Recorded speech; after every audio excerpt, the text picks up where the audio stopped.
There's so many good moments in this show, which is why you all need to watch it, which is why more people need to know about Space Dandy.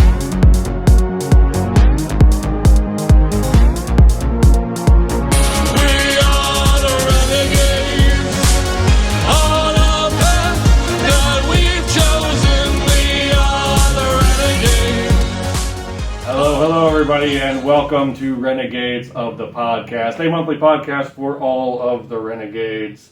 We are Unheard, Sirens Incorporated. I am Remy. Cheers. Grab your red wine. Grab your red wine. Or non-alcoholic beverage of choice. That's right. I am Remy. This is Juliet. And we are Unheard, Sirens Incorporated. We are a husband and wife duo. We make pop music from an alternate universe. But we're also lifelong nerds, and we are inspired, and we love talking about sci-fi and fantasy and pop culture and art and fashion and all the things that really go into why we make music. Yes. Our life and our culture, identity, and creativity are all deeply intertwined. Yes. So the culture and the aspects of culture we enjoy contribute a lot to who we are and definitely to the kind of work we create. Yeah. So this podcast, we explore all of that. Exactly. And you're joining us on a special night. If you first of all, if you've never watched our podcast before, thank you for joining us. And if you've never heard our music before, we invite you to check out our music. Please give it a listen. Sirens Incorporated. That's right. It's not about either or. It's about something more. Transcend this plane. Release the pain. Leave duality behind. Everywhere music is available. Give it a listen. But so it's also a very special night because we're not in our usual location. If you have seen the show before and you know that and you can't tell, we're in DC this weekend because we are actually attending AwesomeCon. Amazing Con, Manamana Con. Also AwesomeCon. I call them all Manamana Con because then you're covered. You got all your bases. Manamana Con. There's a lot of cons. There's a lot of cons, but we're at the awesome one. We're at the awesome one in Washington, D.C. Exactly. And so it's been an awesome time so far. We've been cosplaying and going around. Exactly. It's living up to its name. And we've been, with our my good friend David Dillahunt. We've been, the three of us have been kind of touring around and enjoying the sights. And we picked a very big topic because this is airing you're seeing this in July. You're seeing this the month of my birthday. My birthday is July 3rd, and I wanted to pick a very kind of special topic.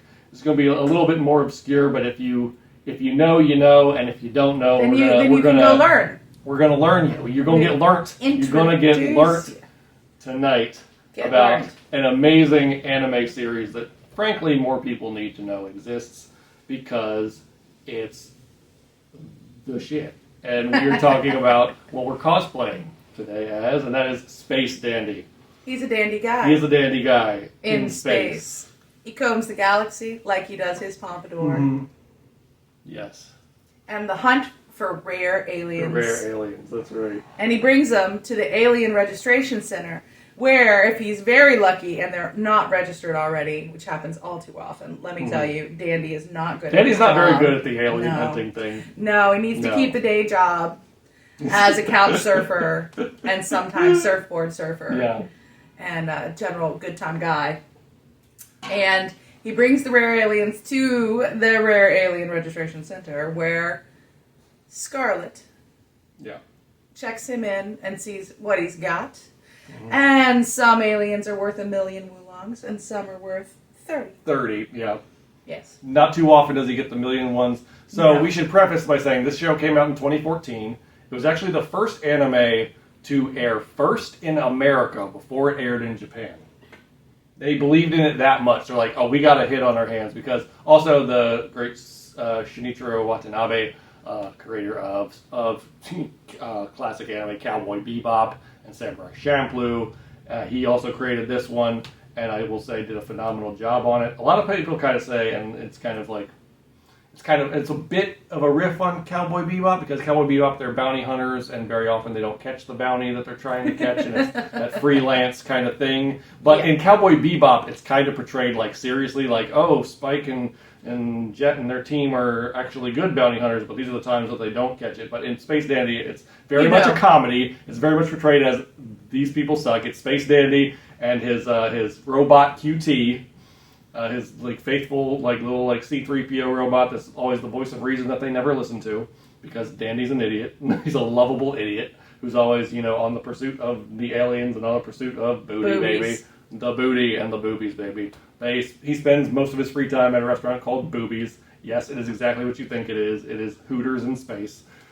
And and he also has like a freeloader named Meow, who is a alien who looks like a cat, but isn't a cat. He's a Beetlejuicean.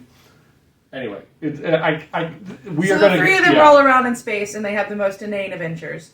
And Scarlet is there in the backdrop, and there's a few very interesting episodes where they really kind of explore her character and her connection outside of work to Dandy, because the connection inside work is more just her being like, no, I don't think so. You're not very good at your job, Dandy. Yeah. But outside of work, there's some more interesting character development that happens during the series, and more interesting interactions that occur. And, they get so caught up in their adventures that they forget that they were there to try to register a rare alien. Often, so, they constantly forget they're even at work, because they're just doing what they're doing, and they're responding to whatever's happening. And then Dandy's like, I feel like I'm forgetting something. But, I don't sweat the small stuff, so, I don't know. That's what I love about Dandy, is that he's an so idiot, but he's a super confident idiot, and he's kind of like he's a bit he has so much unwarranted confidence. He has some very unwarranted confidence, but he wears it well. If you know the best kind of comparison, if you know the old Cartoon Network show Johnny Bravo, he's very much anime Johnny Bravo. He has lecherous ideas about women. He's always chasing the booty and all these kind of things. But it's so but deep down, he has a heart of gold. When it comes to the times when he really has to do the right thing, he ultimately does do the right thing. So that's really cool. And again, so we're kind of going into the. I want to just kind of briefly go into the reasons if you've never seen it, which I assume is most of you who have not watched the show, because we walk around this con. I hadn't watched it. We see some good anime fans who are like, hey, Dandy, and who recognize our cosplays and recognize that. But then we get a good half of the people saying, great costumes, who are you? So clearly people, have forgotten about Space Dandy or never knew about it. Yeah. And this is a tragedy that we are hopefully going to But you can get familiar with it on the anime streaming service called Crunchyroll. That's right. And you can watch it with subtitles, or you can watch it overdubbed. So you got subs and dubs. And the American cast of voice actors are amazing. Yes. So we recommend, first time through, if you're an English speaker, go for the dubs. But also interesting to watch it with the subtitles and to hear the Japanese voice actors as well. And then you can, if you have Hulu, you can stream the first half, a third to a half of the episodes. The dubs are on Hulu, but then it goes to only subs. So if you want to get to the dubs, then you got to go to Crunchyroll. Yeah, little annoying, but that's just what it is. It's a streaming world. What can you do? But yeah, so but it is possible to get. That brings up an interesting argument. I'll say because there are a lot of hardcore anime fans. They're like, I'll only watch the subs. I hate the dubs because they're like, I want to hear it in the original Japanese and blah blah blah. Yeah. I've never been one of those people. I'm more of I guess I'm more of a casual anime fan because one. The animes that are on my top list that I love are usually ones that I think appeal to people outside of the anime circles. Yeah. And two are ones where the dubs are phenomenal, like Death Note, like Shin-Chan, and Space Dandy. And you love the early dub is phenomenal. And yes, the original Fully Cooley. I've tried to watch the new one. I'm not getting into it right at the moment. I'll maybe still give it a chance, but the original, those first 6 episodes from way back when, from 2000s-ish, are, one of my favorite, just off-the-wall anime. Anyway. But especially since they actually recorded with the American actors first and released in America first. They released it in America. No, I think they made the Japanese first, the dub first, but then as far as release order, I think they released it in America a couple days before Japan, which was unheard of at the time. That was like the first time they did that. Yeah. So if you're watching in English, you don't have to feel guilty because you might be watching in the airing order, which is not, Right, exactly. It's not that it always existed in some other language, and then later people in America and, Western Europe went, oh, that was really cool. Now we have to have it in English. It wasn't designed that way. So there's so many jokes that play so well, and they're so tongue-in-cheek. And they are so in the culture. Like, did you just say amazeballs? And I'm like, what is that in Japanese? Amazeballs cannot be slang in Japanese. It's current enough. That's the thing is, it was 2014, so it was current enough that I guess smartphones were already a thing because, there's, moments where, Meow was, Meow's checking things out and checking in on, he's checking in while the bounty hunters are after them and they keep getting chased. And they're like, how do they know where we are? And Meow's on his phone. He's like, I don't know. Just luck, I guess. And 4 or 5 times in a row, they keep going to, check in because they're on the search for, space ramen. And they want to find this cosmic ramen. So they keep going to the ramen joints. And Meow keeps checking in on his phone. Yeah. And then they keep getting chased. And they're like, why do they keep getting chased? How are they finding us? Meow's on the phone. I don't know. Must just be luck, I guess. It's every single time. It's so funny. So it's funny. How insanity is repeating the same things and expecting different results. These guys are all the definition of insanity. Yeah. That's what they just want to try the same old things that they love and they hope for better results next time. Exactly. And then they're like, why didn't that work? And then they do it all again and they're like, why didn't that work? And it's so funny because that's more like all of us.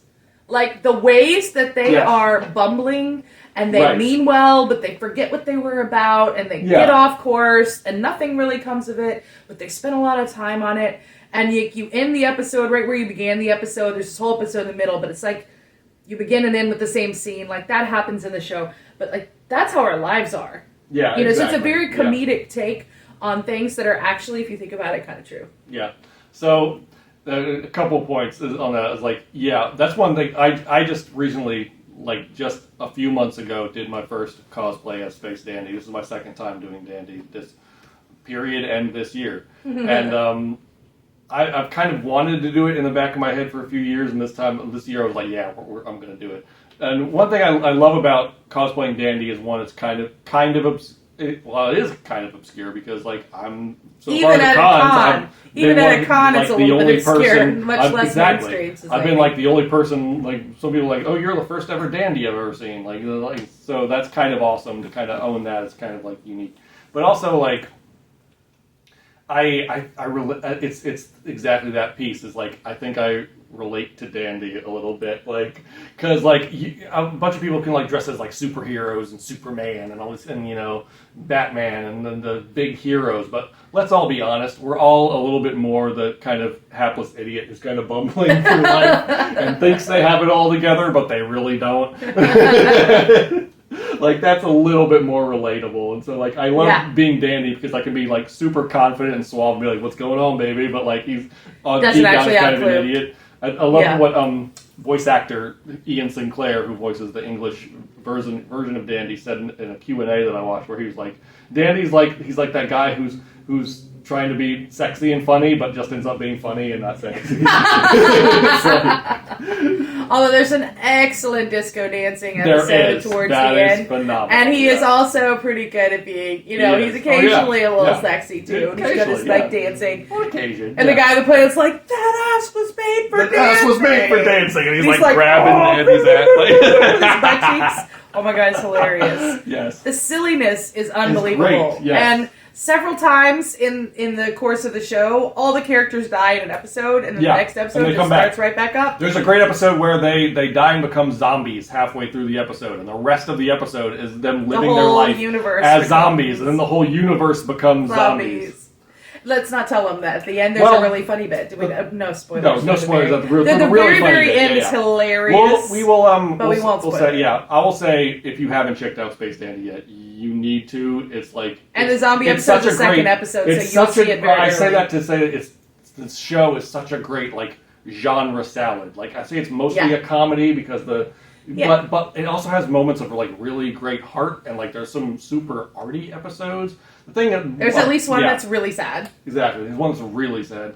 And the thing about the show is every episode feels like a different genre because they picked different directors for each episode. and different things. So it has the same core characters in it, but they're going through different things. And so like one episode will be this, feels like this super art piece, and like you can tell because the animation kind of looks different episode to episode. And there's one episode that's like, you know, a High School Musical out of nowhere, and there's one episode where it's like a big like racing episode, and then there's one with that, you know, he's in a big like dance off with this gold dance disco alien, and that's one of my favorites. I really, it's just it encapsulates other genres that are great in the anime world, but it also kind of transcends them in a way in a lot of aspects. And yeah, it's just phenomenal, so you need to go check it out.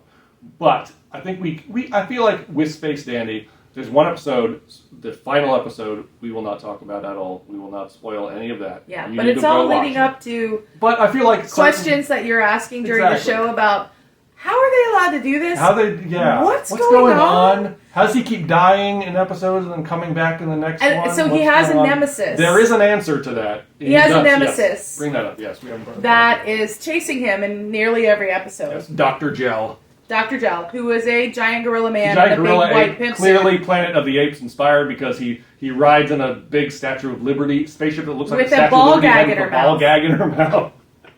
The designs, by the way, the spaceship designs, the character designs are ridiculous. And he reports to a big skeleton head who appears in the sky and is the like head of the Lord. There's two major forces in the galaxy, per usual, and they're like he's second in command of one of them, and their mission is to destroy Dandy.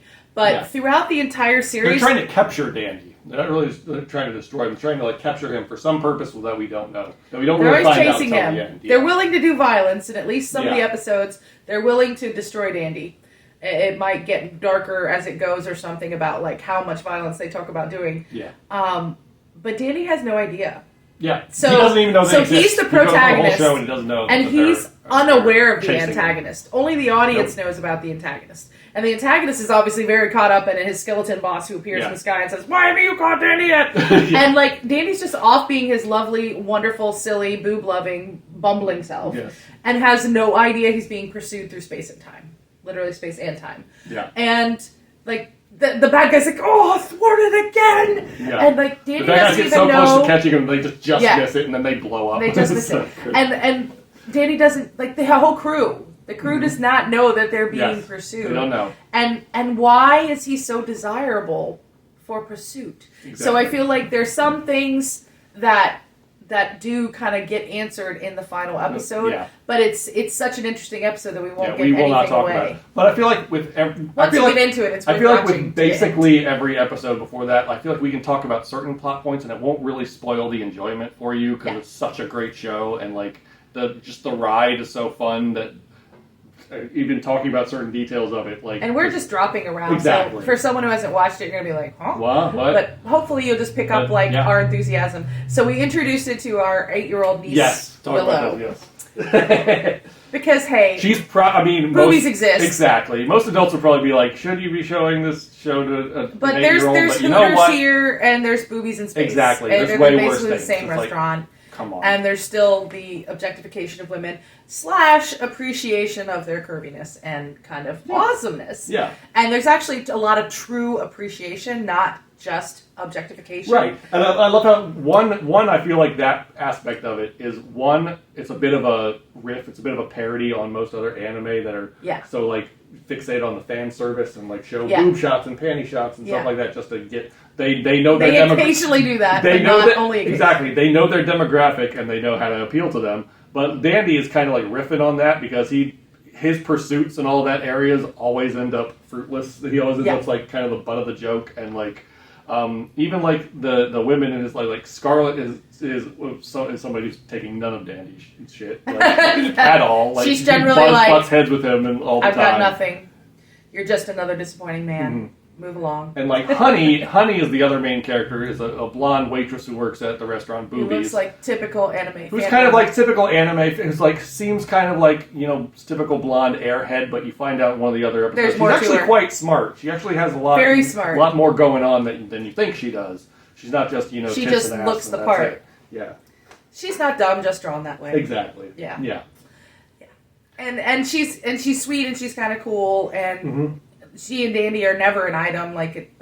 He appreciates women, but he's not always in pursuit of more than just being with them and enjoying them. As far as appreciating them and he just revels in kind of their beauty. Spoiler alert: Dandy doesn't end up with either of them by the end of the show, but there's one episode where him and Scarlet become close, and as far as people talking about shipping, I definitely ship Dandy more with Scarlet than with Honey. I agree with Ian Sinclair. He said the same thing in his Q&A. I'm there's an episode where they're supposed to pose as a couple because Scarlet needs to she has a stalker ex-boyfriend. She has a stalker ex-boyfriend who she's trying to So she hires Dandy to kind of put insert boyfriend here so that the stalker will get the idea and move on. Yeah.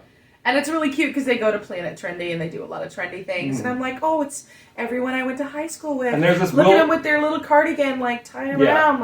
Exactly. Oh, is it the day that we play golf, baby? Oh, it's so trendy. Oh, it's my school. It's all the people, And that's the episode where Danny is finally catching aliens and it's getting on Scarlet's nerves. And he keeps catching aliens on all of their dates that Scarlet has created a calendar of all these faux dates that she's paying him for, and generally he can never catch an alien. He keeps coming back from the beach and he's got more huge aliens in their rented convertible, and she's like, why do you have this? I'm already paying you.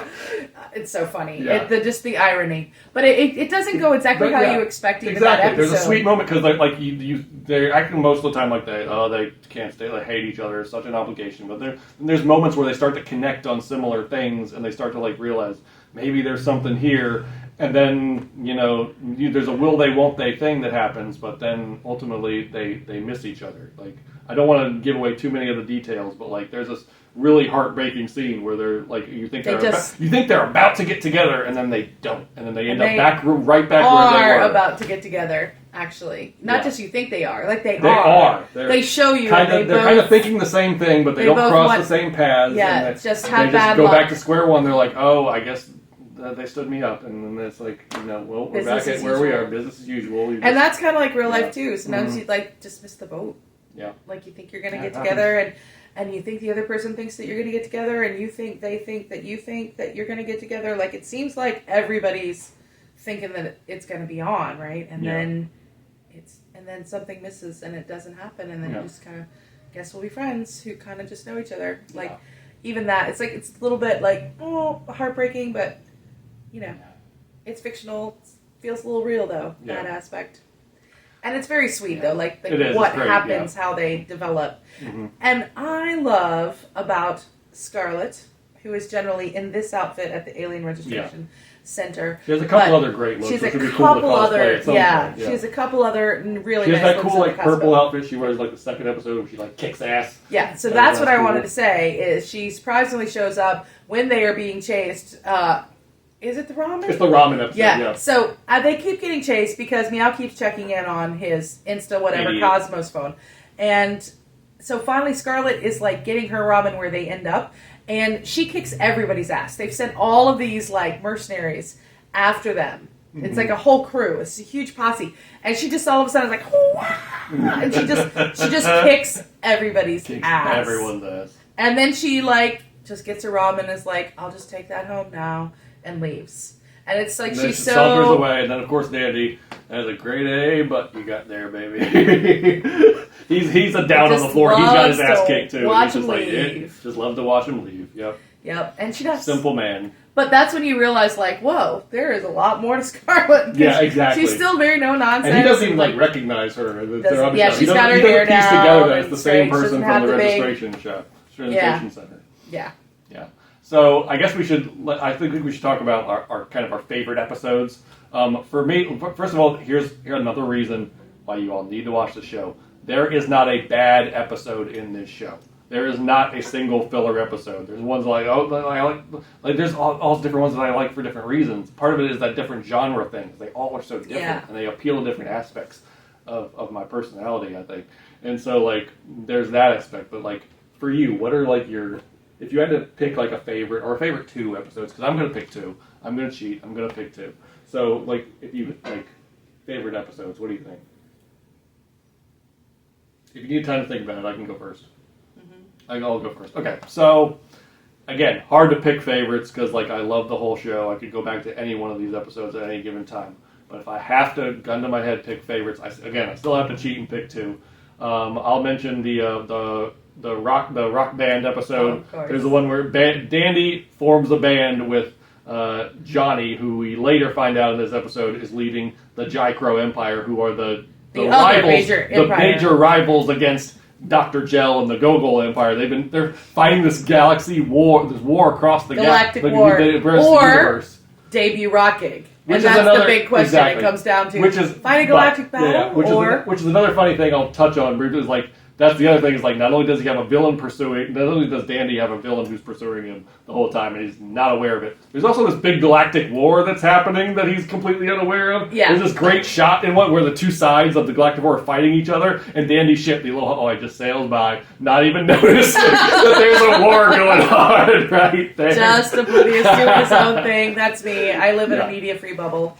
I can't take the show. Totally. I can't take it to big Washington, D.C. Same. I've turned off the news, so I'm becoming more and more like Dandy by the day because I'm not aware of all this chaos that's going on in the show. universe. I'd rather watch these shows, intentionally, thoughtfully made. Look at the big mess up. But yeah, so Johnny, who's the leader of the Jicro Empire, wants to start a band, and he comes into the bathroom as Dandy is humming one of the songs he sings in one of the other episodes. He's like, you got a great voice. And then they form a band, and it's so great because it encapsulates so much what being in your first band is like. They are all ego. They're like fighting about the t-shirt. They're talking about merch items before they've even written a song. They're fighting about the band name for months. They're fighting Johnny. They're planning out how they're going to take over. Where Johnny is with his guitar and he's waiting. He's sitting on a playground waiting for the inspiration to come from the heavens, and he waits there for eons, and he's growing hair. And it's like the day before their first gig, and he writes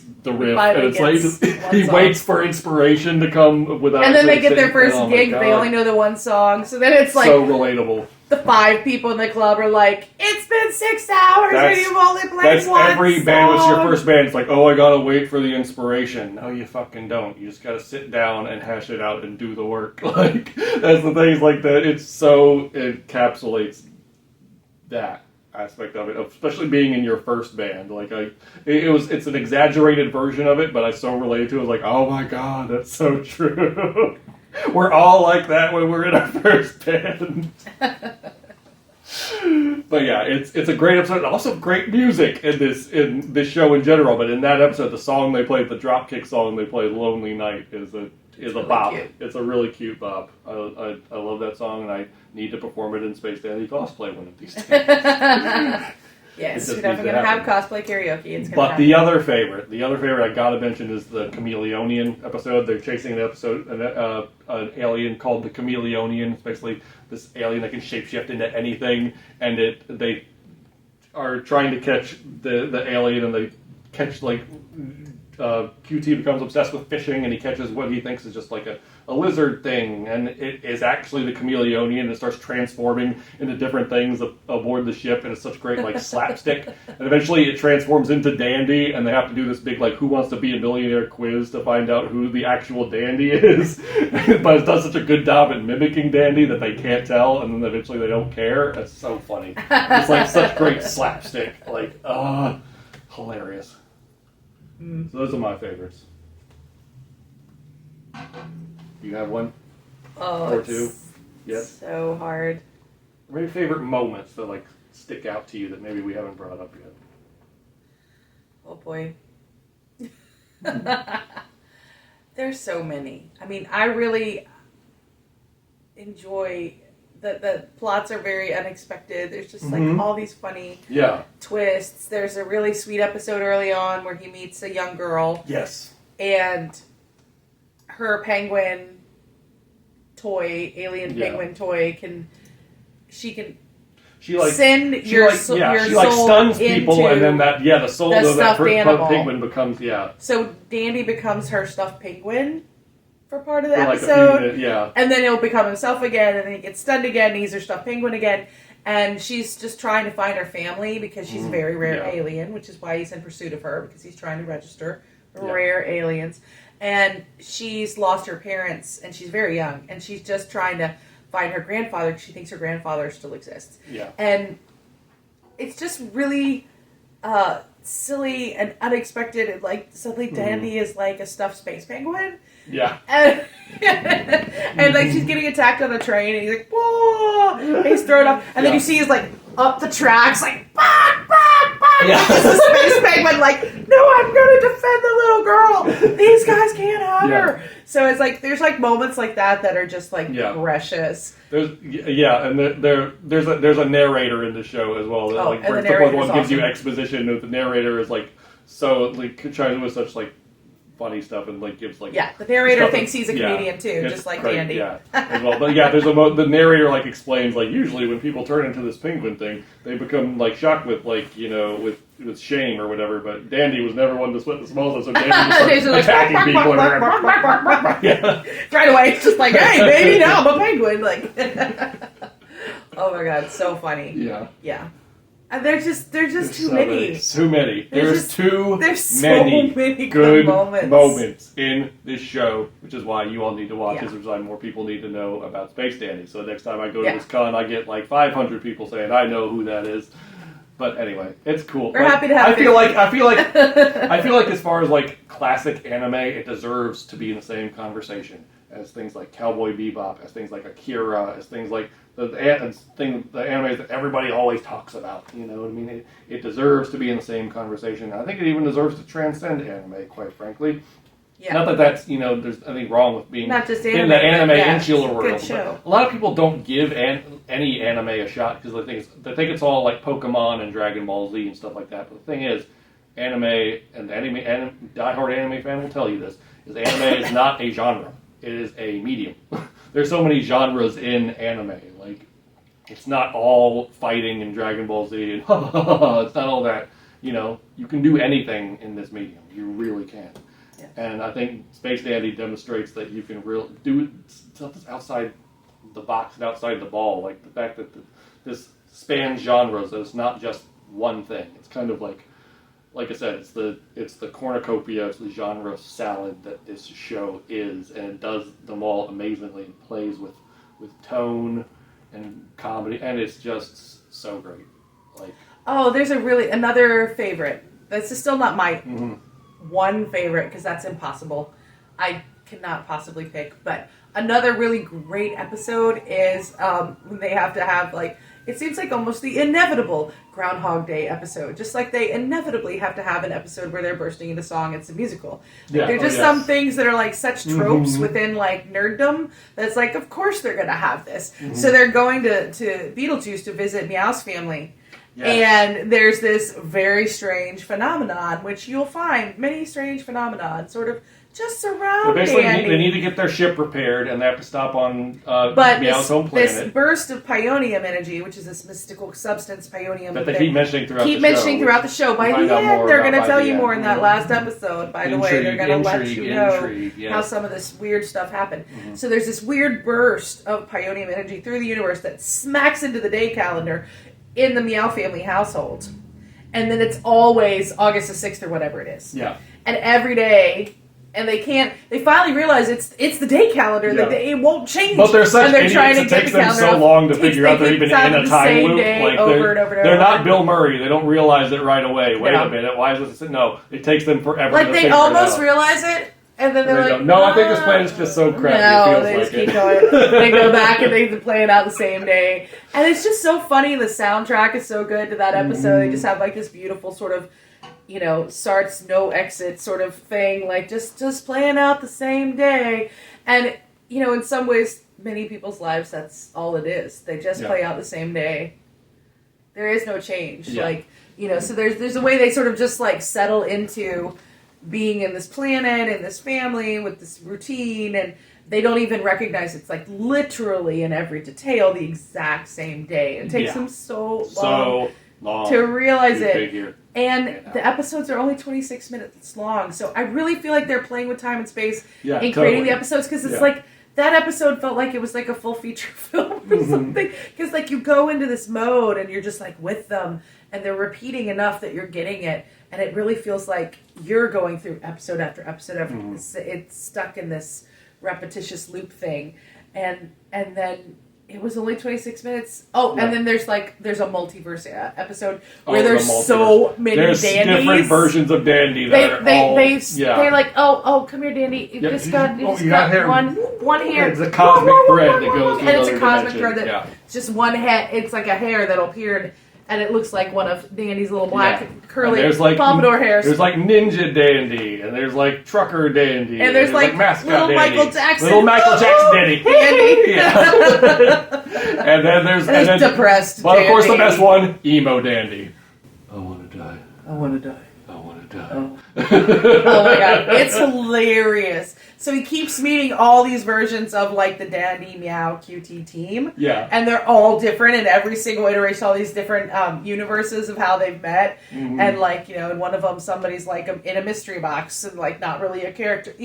All these different... Yeah. That everything everywhere all at once kind of thing. Exactly. Like they're playing with the same kind of things because they're not always Yeah. the same kinds of creatures in every episode. And They're they did like that. different- They did this again. This was 2014. This is 2014 More or everybody 2015. nowadays is obsessed with multiverses. The multiverse, Multiverses are everywhere now. Yeah. They got in Yeah. very vogue. Yes. That was a huge film Mhm. that came out last year that won lots and lots of awards. Yeah. But Dandy kind of did it first. Before the trailer. yeah, right?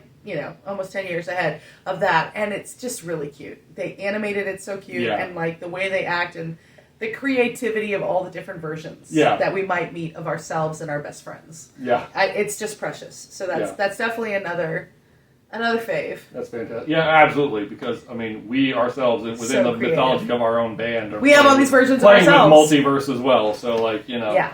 it's fun. It's fun because it creates those possibilities. But yeah, that's the thing. It's like y'all just need to watch the show, and also we need to mention because at this con we just met voice actor for Scarlet, the English voice actor for Scarlet, Colleen Clickenbeard. We just got to say hi to her. And here's just the I hope you right can here in still the up video. the... Yeah, I will. Yeah. We got a You see photo this with on her. We got YouTube, to walk up to her booth. Got to meet her. She was and take a photo with her. fantastic. And she was she great. works for Crunchyroll, and she has been a voice awesome. actor on many, many, many Oh classic. yeah, her anime. IMDb is like crazy long. And she was just so real and so chill. And she was like, I haven't seen a Scarlet cosplay. And I was like, today? And she was like, no, ever. And I'm like, how's that possible? How have you never seen a Scarlet? Because when I was prepping for like, would I do this outfit or the purple outfit or one of the Planet Trendy outfits and like looking around and seeing what's out there, I did see a few other people that have done Dandy and Scarlet cosplay. And so I figured, it's out there. Because I found some of it and trying to see how different people had interpreted the animation. Surely one of them in Eminecons. And one of them in Eminecons everywhere. They are everywhere, right? They're so huge and there's so many people. Like, there must be lots. I thought there would be lots of Dandys and Scarlets. So I was really, really surprised. I was very surprised that she was like, she hadn't had someone cosplaying her character come on. And she said, in her Crunchyroll office now, they have like their like nameplates and then they have like a character with them and they can choose who they want. And with her, it's Scarlet. That's awesome. All the characters she's all the played, characters she played, yeah. the one that And she chose to have on her own nameplate in her office today is Scarlet. She's like, because I related. She's a lot like me. And I was like, I can see that. I can understand. Yeah. Mm-hmm. Yeah. That was brilliant. Thank you. That was a brilliant moment. Thank you, Colleen, if you're watching this. We hope it makes it back to you. You were awesome and do great work. Yes. And one day we'll meet Ian. So great work. I know. Now that Ian, I'm we're coming committed for to you. doing We're coming Dandy for on a regular you. basis. We're getting up on the mic and Ian asking Sinclair. a question. We have to figure out what it is. Yeah. He made me watch like a 2-hour panel of some other Menemone and all the other questions that all the people asked. And all of the responses that Ian had. But it was also really cute. It was fun. Because it was behind the scenes. It was like, wow, that was a long panel. Yeah. It was a very long panel. It was nearly 2 hours. Yeah. I was like, oh, this is how we consume It was media so cool. now. Yeah, Watch other people's. Ian seems like a cool dude. He seems really, so really cool. want to meet him someday, for sure. So cool. For sure. It's on Also, the list. a dork. A genuine creative dork. Yes. Dork. Yeah. Like us. Fantastic. Yeah. He's also, for a lot of you anime fans, he also does the voice of Brooke on One Piece.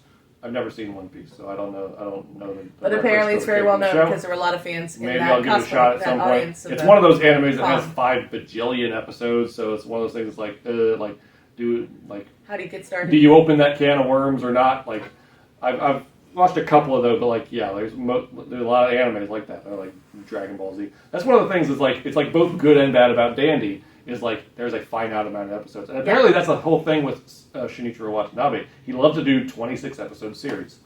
Cowboy Bebop, 26 episodes. Samurai Champloo, 26 episodes. Dandy, 26 episodes. He's like, that's it, finite, and then we're done. Yeah. So it's to be respected. It's like not having the thing go on forever and ever and ever and ever and ever. So it makes you appreciate it more that it's a finite thing, but it also makes you kind of like, because like, especially with something like Dandy, I feel like the show could go on longer. Like there's so many more things you could do with this character and this concept and this crazy, all over the place show. Oh yeah, there could be a lot more. Yeah. But anyway, I'm happy that we have what we have because I think it's up there as far as like I'll say it. I think it's almost like a perfect anime. I really like. I don't know. Can you change anything about it? No. Don't mess with perfection. Like it's like don't so mess good. with perfection, baby. So good. Like even like other anime, like I also like love Death Note, and Death Note might be my favorite anime of all time. Even that I think is near perfect, but isn't quite. Like there's a part of the storyline where it gets where it kind of jumps the shark. I think all Death Note fans know what I'm talking about. But with this, I don't know. I don't think Dandy ever jumped the shark. I think it just had the whole thing is jumping the shark. Perfect. Yeah. Yeah, exactly. It just normed it. Dandy would jump a shark, baby. He would jump every shark. He'd jump that shark, baby. Jump the shark through the seas of time. What dance? Yeah. So yes, check out Space Dandy if you haven't. This is our ringing endorsement. We love this show. Hey, baby. Hey, lady. You're gonna have a lonely night. Oh yeah. Yeah. Space. Gonna have to bust it out sometime.